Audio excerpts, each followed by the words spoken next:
There we go. Nice to meet you, Janice. How are you? I'm well. A pleasure to meet you as well, Stephanie. Welcome. We're happy to have you on our member spotlight today. So, can you tell us a little bit about yourself and about your business? Sure. My name is Janice Bartley, and I am the founder and executive director of Foodpreneur Lab, which was created out of frustration Oh, um, in the food ecosystem where I noticed that while opportunities existed, those opportunities weren't necessarily trickling down to underserved BIPOC communities. And so I always say I was provoked into purpose. And I kind of took charge of that and really tried to change the narrative and the landscape within that space. beautiful. So, can you tell us a little bit more about the barriers that have, Sure. yeah. So, the as they call it, the ethnic food market, which I prefer to refer to as a cultural food market, Mhm. is abound with opportunities because it's tied in with our immigration policy. A lot of people may not recognize that as well. And so food is one of the easiest gateways into employment or labor, the labor market, because it you bring the skill sets you already have, and as well, you don't have to worry too much about the language barriers per se. You get to dive right in with a product and skill sets that you're familiar with. And so when we look at that market, the projected market today is $48 billion globally. That market is expected to grow to $98 billion in 2029. Wow. So what's happening? If you look at former statistics, it will show you that Canadians used to eat international cuisine or food 3 times a week.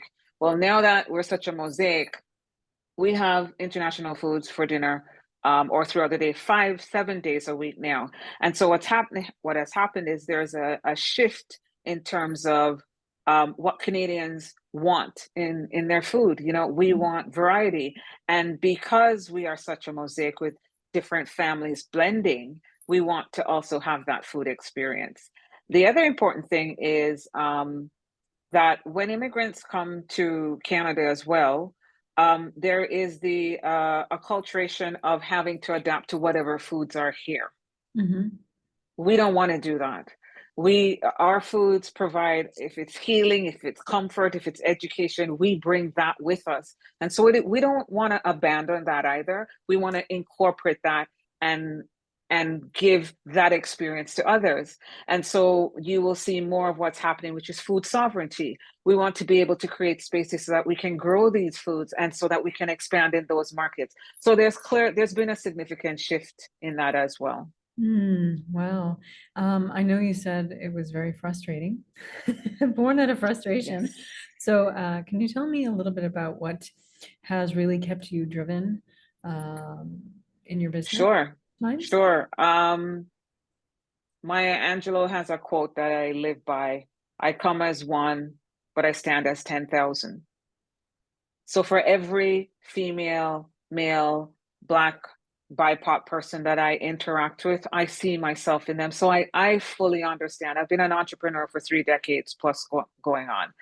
So Mhm. I know firsthand what the frustrations are, which is um, no access to funding, limited access to loans, no access to spaces or environments where you can either enhance your skill set, expand your services. And these are just the basic things of growing a business.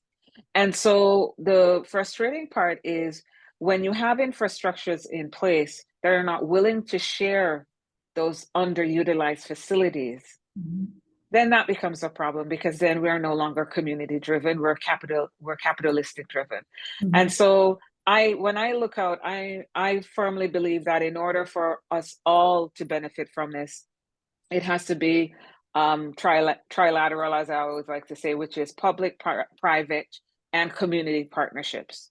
Because we cannot stand independently in our silos that's not how it works. Mhm. And it doesn't work well, especially if we're now talking about diversity, inclusion, and equity. Well, all those three things intertwine. So if we're going to talk it, I think we have to step back and really ask ourselves, are we behaving in the manner in which we say where we want that outcome? Or are we siloing specific pieces that we'd rather have as a quick fix rather than address the ecosystem needs or the issues that are so archaic that we haven't gone back to look at them to see how are they creating more barriers as opposed to opening opportunities. And so those are the conversations I like to have, not only with my foodpreneurs, but also with industry. Mhm. Because my thing is not to go in there and kick down the door. My approach is to come in, knock on the door, and have the conversation and say, hey, this is my ask. What can you give? How can we work together? Mhm. So if we can address the barriers, you know, and there are two levels of barriers. There's the financial part of it. There is the educational piece as well. But then there's the secondary barriers where they're industry specific, which is, you know, lack of production spaces, lack of access to equipment, lack of warehousing, lack of distribution, and the list goes on and on. That's Mhm. just part of running the business. And Mhm. so you're kind of jumping back and forth for me to try and smooth out the rough roads to make sure that the food entrepreneur that we are spending time with can address those issues as they're building the business. Mhm. And how did you fund your business? So, well, interestingly enough, I too mirror exactly what my food entrepreneurs are experiencing. So Mhm. when I started Foodpreneur Lab in 2019, I had many conversations with institutions and other agencies that were interested because they said, oh, this is great, but nothing came to fruition in terms of dollars and cents. Mm. And so I was extremely frustrated because I knew what I was doing had value. Mhm. I knew what I was doing was meeting a need and filling a gap, you know, which is, you know, what we say basic business model canvas, right? Which is, okay, if you have those boxes, for sure, go out to Yeah. market. But the gap was, you know, where was the exchange of revenue? That wasn't happening. And then when the government of Canada made their announcement to launch the Black Ecosystem Fund, um, we submitted an application and we got funding for 4 years to the tune of $3 million. And that was focused on programming, not to Mhm. build a facility. That was to level up the skill sets for Black food entrepreneurs to understand what the food ecosystem looked like and the challenges that came with it. Okay. Wow. Wow. Yes. I have to say. So what's one piece of advice you'd give other entrepreneurs, other female entrepreneurs? Um, Entrepreneurship is not a straight road. It Mm. is as crooked as it gets. But what I've learned is it doesn't matter how you get to the destination as long as you get there. Mhm. So entrepreneurship has a lot of twists and turns. What do I mean? Oh, I'm gonna, you know, go to the bank and get some money and the line of credit will help me carry through. And then you hear no. And so then you have to pivot. And so pivot could be family, friend, you know, they say family, friends, and fools, whichever, all of the above. but you learn to become extremely creative as an entrepreneur because you hear no so many times. But if you're passionate about what you're doing and you have a firm belief in the product slash service that you're offering, that no is an actual not yet. That's what you have to remember. Mhm. Okay. Excellent. So how do you hope to see your business grow? Wow, I have a huge vision. um, One of the things that I am laser focused on right now is industry partnerships. Last year, I was focused on ensuring that the foodpreneurs in the pathways that we offer had the best and greatest experience. And the reason why I was focused on that was because you are building and creating a level of trust in an area that wasn't built before. So for me, that was very important. Now we've been able to do that. My next thing is to build a level of trust and transparency within the industry as well, because we're not your competition, we're actually your allies. Because what we're doing is we're capacity building and we're creating other opportunities that help support GDP. This is just business. This is not a cultural thing or whatever it is. This is, we see where the demand is. We're building the business model around that demand, and we're creating opportunities for others who otherwise would never have that. And so what does that entail? That entails industry partnerships, that entails infrastructure investment, because there are some issues there. And that also entails connecting and building out partnerships with academic institutions, because not only are we talking about consumer packaged goods on the far end, but let's go to the front end and let's start looking at how can we engage our youth, particularly underserved youth, in terms of the opportunities that are now happening in biotech and agritech. So, we see the significance of food, whether or not it's from a cost lens, or whether it is from the health aspect, which is we all want to eat healthier. We see, we don't want any artificial products in. We want clean. Well, clean comes at a price. Clean makes food that much more nutritional and also expensive. And so you want to ensure that you're paying people a living wage. So there are all these connection points that we think there's an opportunity to educate the consumer and say, hey, listen, if you want clean, this is what it's going to cost, and here is why. What's happening right now is the consumer wants clean, but they don't understand how expensive it is to get there and what that entails. So we're trying to build a communication system where we're looking at possibly labeling opportunities where we tell that story, so that when you see, why am I paying $17 for salad dressing that's organic? Well, here is why. So that there's a transparency and you have a new appreciation of what that product or brand is trying to do. Fantastic. Yeah. And what is, you have a lot to speak about in your business, but what was one particular achievement you're very, very proud of? I think I would have to say seeing the growth of the participants in this space. I've had so many emails thanking me for the opportunity.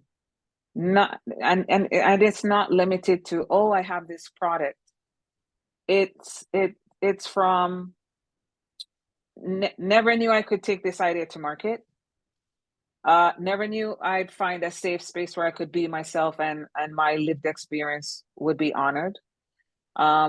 Never knew I could get access to people that had so much experience and they see me. Never knew my ability to communicate and contribute now because I found my voice, and the list goes on.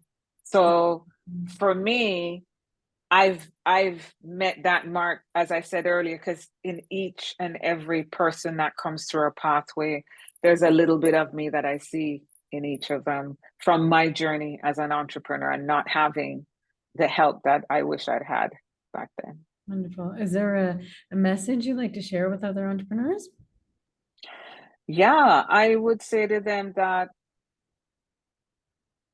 entrepreneurship really is an investment in yourself. It's you betting on you. You can have that biweekly paycheck. And so did I at one point. But what I realized, what made me make the switch, I felt in my gut I had more to offer. I couldn't tell you what it was. I couldn't describe it. I couldn't point to it. But every job I went to, I felt unfulfilled. And that's just the truth. And then once I realized I had a set of skill sets, which is very important because all those jobs helped bring me where I am today. So I don't want to dismiss the journey because that plays a part. But what I realized was it was time for me now to pivot and take those same skill sets that I was offering to other people and bring it back to my community and offer it to them. Mhm, mhm. And what made you sign up with the Canadian Women's Chamber of Commerce? I like what they do because they represent so many areas and there's a mandate to bring women's issues into focus. I will never forget, I had a conversation with Nancy years ago, and it was a taxation discussion about, as women, how we fall into the the tax bracket and how we are taxed differently, but more importantly, the impact of those taxes long term. Mhm. And I'd never thought about that because everybody thinks, oh, we just pay taxes. No, we don't. We pay taxes differently depending on where you are at, but yet it impacts us in different ways. And Mhm. so right from the get-go, for me, there was allyship there because I was saying, okay, this organization, Nancy, they speak my language. And I've had the opportunity to know other members within the Canadian Women's Chamber of Commerce, which is Karen, Catherine. I've worked closely with them, immense respect for these women. And so, in our organization as well, we encourage our participants once they're finished to join such associations as well. Wonderful. And what are the top 3 benefits you've gotten from joining the Canadian Women's Chamber of Commerce? I would say the network. We've had a working partnership or working relationship with CWCC. I would say also the services that they offer, Mhm. especially when you're looking for, I don't know, accounting services, insurance. It's one stop, which is great because what I also talk about is the disjointedness in the food ecosystem. I got to run left, and I got to pivot right to get something else. When you go to CWCC, it's kind of laid bare for you. And also the fact that you do these spotlights to showcase what other women are doing so that you don't feel as an entrepreneur, you're doing this journey solo. And not only that, you get to hear stories that are impactful in ways that, when I talk about entrepreneurship, I talk about the failures that have happened. I don't necessarily focus on the successes because the successes are great. It's the Mhm. failures I pay a lot of attention to because the failure demonstrate your bounce back, which for me, that's the most important part. Yeah, that resiliency, right? Yes. Mhm. That bounce back factor. Awesome. So can you tell us more about your expertise and how women can reach out to you? How people can reach out? Sure. So we focus on two pathways, which we call the start and scale pathway. We Mhm. don't call them programs because we firmly believe entrepreneurship is not academic, it's experiential. And so both our pathways are 9 months. So the start, if you have an idea and you're not quite sure how to get it to prototype, we provide those skill sets to help guide you through the iterations until you get to that prototype. Both path Well, before I get to the talk about both pathways, and then the scale pathway is geared to those who currently have a product in the market. They could be doing markets on a smaller scale, or they're looking to level up to, grocery store chains. We let them define what success is, and then we meet them where they're at. And so that is important for us because it's not for us to pull an entrepreneur and for us to tell them where they want to go. We have Mhm. to respect where they are and the limitations that are bound by that, whether it's financial, whether it's psychological, emotional, and mental health is very important as part of this. So what we do in both pathways is that we provide expert advisors. So they have group sessions and they have one-on-one expert advisors. And so what's happening is they are actually working on their business while they're in the pathway, as opposed to learning the information, having to go back and apply after the fact. And so for us, that in the designing of that, that was very important, because I remember so well when I was an entrepreneur, I was like, okay, and I'm sure most entrepreneurs can relate. I really don't have the bandwidth to take time out from my business to learn something, pick it up, carry it back, try and apply it and figure it out, and then come back in the race. No. So we really try and make sure that it's real time as much as possible. I think And that's so from, fantastic. yeah. And so from that, it's been quite successful in terms of the feedback as well. And I have to say, one of the things that we've also done is we've done an internal survey where we candidly said to our participants, okay, this is what you've done. Tell us what we could do better. And I think that's very important, because it demonstrates to whoever's coming into the pathway that, listen, we think we have all the answers, but we don't have all the answers. And if you see something that we can improve upon, let us know, because if we say we're here for you, we have to be willing to take the veil off and take the criticism, not in a way that, oh my God, I don't want to be here, but how to enhance the experience and make it better. Yeah, wonderful. How can people reach out to you? So we can be reached at our website, which is www.foodpreneurlab.com. We also have our Instagram, which is foodpreneurlab.com at well, and our Facebook, and or you can email us at info@foodpreneurlab.com as well. Fantastic. Any final words? Don't let anybody tell you no. That's a good one. Awesome. Awesome. Thank you. Oh, thank you so much for being here and sharing your wisdom and your experience. Thank you. I appreciate being in the spotlight. We appreciate And it. thank you. I thank you. And I hope this resonates with someone out there, because we all need to support each other no matter what, in our ideas and the ability to take the first step forward, because that's where it starts. Exactly. Thank you. Thank you so Thank you much. as well. You're very welcome. Bye-bye.